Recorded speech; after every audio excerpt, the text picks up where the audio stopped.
Hey everybody, welcome to Froggy Stocks. Nothing I say is financial advice, entertainment purposes only, not a financial advisor. Woo, what a day, what a day, what a day. So check it out. Highcroft Mine comes out like we knew they would, like we've been talking about for months, with a tweet. They got their core samples back after a 5% run on silver to the upside yesterday. I'll read Adam Aron first. Eureka! In Hycroft's early efforts, the biggest exploration program there in a decade, they found it. There's more gold in them thar hills and more silver, and it's much higher grade than previously known at the site. To my critics and cheap seats, a feast of crow stew for you. So going over it, here's the main data here. You can see they've been drilling in the vortex region of the Brimstone area. You can go to the Hycroft website and actually find the old presentation from 2022 and the maps that show you these zones they're drilling in.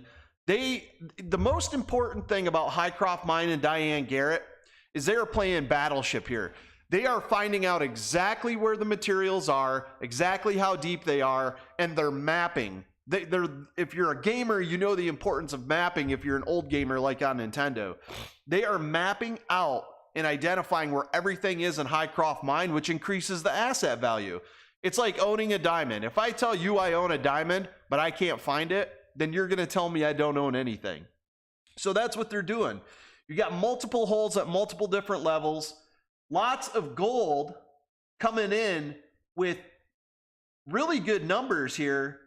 The biggest part is, let's see, AU grams per ton, some significant numbers, 1.03, some very significant silver numbers, 90.86, 163.51 grams per ton. If you guys don't understand what that is, grams per ton is how much gold and silver is actually in each. How many grams of silver and gold are in each ton of ore they find, right? So these are the results they're getting back. Everything looks really good. Higher results than most of their other finds. Which makes it practical for commercial scale mining. And like Diane Garrett said, you know, they want to be commercial scale mining by 2023. They're going into their technical studies with their mill and their POX processing, which should be done by then. They could double, triple their results. Cole, not much gold was found, but tons of silver probably back to fill the gap, 76 cents. Yeah, no, there is actually a lot of gold found. There is multiple different charts they've put up today that shows pretty significant numbers of gold.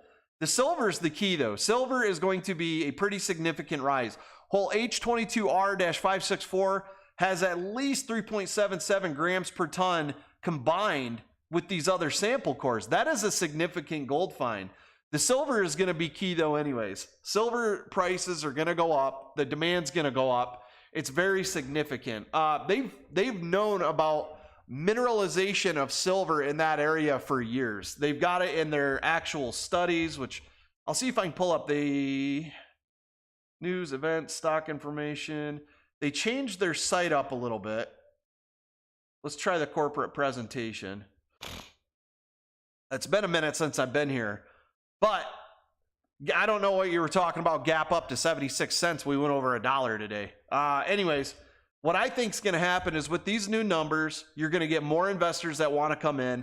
Today was obviously a day of failure to delivers on Hycroft Mine, seeing as we ran almost, or we did run to $1.08, $1.09. But what's going to happen is these FTDs are going to have to get covered a couple weeks out, right? So 2 or 3 weeks from now, we're going to get FTD covering. We'll probably bounce around 90 cents to $1. We'll pop again when the market starts to recover. But what I think is going to happen is we're going to run back up above 120, and 120 is going to become our new bottom. So tomorrow I'm going to drop a pretty large position. You have the finances to do the actual mining? Yes. Hycroft Mine has over $135 million in cash still left in their accounts. So they have the cash, they have the resources, and they have the infrastructure. Plus, they're setting up a new mill, right? And a POX processing. Right now they do heap leaching.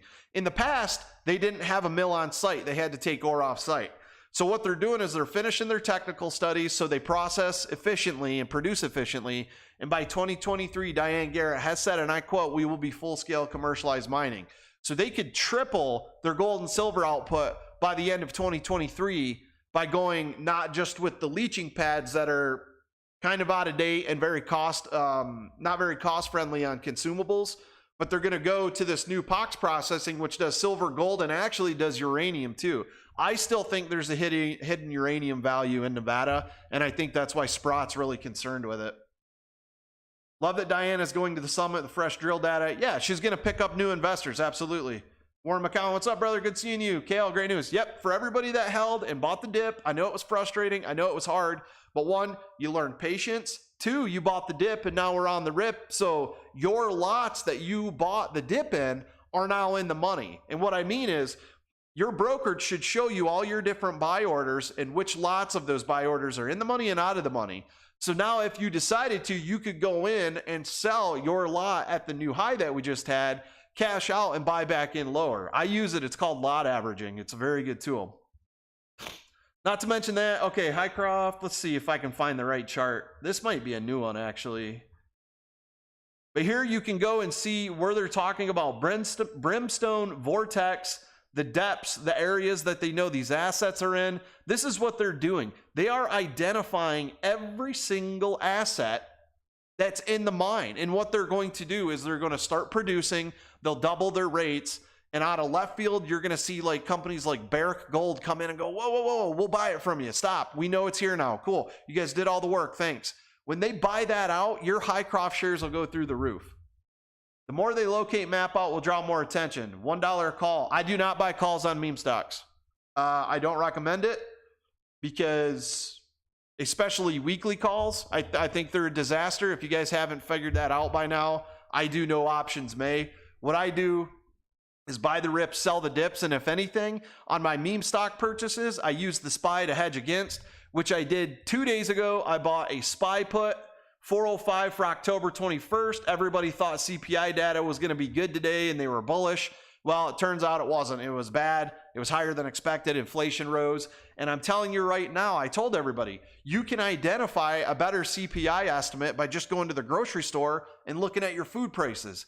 These guys that have been estimating unemployment, jobs data, CPI, inflation, they've been wrong every single time. So my SPY put is protecting me from any downside from APE and AMC, which I bought more this morning at a 5% discount. I'm buying Hycroft tomorrow.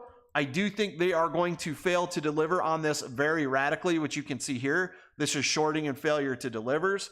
If it levels here and we see another run, I'm still in the game. I've still got stock and I win.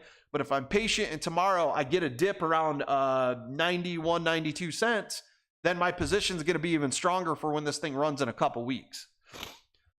But guys, go to the Hycroft Mining website. They've updated it. Read the geology. Take the time to understand it. There's significant intercepts here. Look at these silver. High-grade silver vortex discovered in a 2008 presentation, opportunity to further explore, but it was too deep at the time. And at the time, the mine back then was only looking for soluble cyanide gold, right? And at the time, silver was not worth mining. It was too cheap. Silver is worth mining now, and it's going to get more expensive if time goes on. But look at these numbers. Silver, 6,535 grams per ton. Gold, 87.99 grams per ton. And whole ID, HO9D3768 and HD083632. You guys, they've got it mapped out. They know where it's at. Look it. Silver, additional mineralization beyond the known resource. Gold, additional mineralization beyond the known resource. They needed the cash. They needed the time. They needed the support to drill deeper and further, which they're going to be able to do now. And they have the means to process everything that's going to be coming out. Not only that, to mention, they've also put out in another statement that they are going to reclassify old waste ore as ore again and reprocess it. Because again, at the time, they were only looking for soluble cyanide gold. They're going to go back over the remains of what wasn't processed or what was processed and missed in the old Hycroft disposable ore. So here's the deal. 2023, I say it all the time, 2023 is the big year for Hycroft. I also call it the AMC Golden Age. Hycroft's going to be commercialized scale operations, triple their gold and silver production. AMC is going to have one of the biggest box offices in the past 20 years in 2023. Retail popcorn in grocery stores and a co-branded credit card bringing in billions. Everything is lining up for a 2023. Not even squeeze. We could squeeze before that, but 2023 is the fundamental golden age of AMC and Hycroft and Ape. They're like the perfect trifecta, man. It's like everything's coming together perfectly. So go check this out. Check out the 2023 box office. Look at the maps. Look at the data. Understand what grams per ton means. If you start by understanding what grams per ton means, you're going to do a lot better with this investment. Keep up on the tweets. Adam Aron and Diane Garrett are always out there throwing hints at what's coming. And with the charting, Hycroft's looking good. It wants to stay at $1. I think it's going to go above $1.20, create a $1.20 bottom. You're going to get a slew of new investors. Hycroft's going to come out at the end of the year, say, hey, guess what? We're mining again. Then you're going to see $2. Then you're going to see $3. When they produce their first quarter with triple the amount of silver and gold produced than in the past, you're going to see a $5 stock. And this is just my opinion, not financial advice. This is what I am aiming for, is Hycroft at $5. And then a bigger company like Barrick Gold coming in and saying, you know what, we want to buy you guys out, make us an offer. And then AMC sitting there with a large 20 to 30% position of the stock. It's an absolute literal gold mine. Anyways, I'm watching the SPY. It looks like it's starting to try to trend back up a little bit. I think it's going to keep ticking down for the most part. I think 390, somewhere around there. If we hit 390 and the MACD and RSI looks weak, then 388 is coming in. If we get one more piece of bad news, it's definitely going to hit 388. I'm watching it close though. I could have cashed out. I'm up over 62% on my put today, which has protected me from the AMC and Ape downside. So I can cash out my put, come back in 2 days from now and buy more AMC and Ape in the dips. But I'm going to be a little bit more patient. I've only had my put open for a couple days. And I think there is more bad news coming out for the overall market coming up with either China, Russia, invasions, something is coming out. They know the market needs to crash. I am not selling any of my Ape or AMC or Hycroft. I'm going to keep loading the dips. Anyways, guys, thanks for coming. Appreciate all your comments. It's going to be absolutely amazing. Can't wait to buy these dips tomorrow, man. My money's going to roll over. I might snag a little today. I might drop a little 300 today. And then as soon as, again, if I hear about the IPO going live for this IPO that I've been talking to you guys about, I will let you know the day of. I'm not going to spread it around until I know it's going to launch. And this is going to be a play where I'm only going to put like maybe 5 through 1,000 in, 50% downside, hoping for a massive rip off this IPO. But I will let you guys know. Either way, you guys have a great day. I'm going to get out of here. I'm going to go eat some breakfast and enjoy my gains on my puts and enjoy the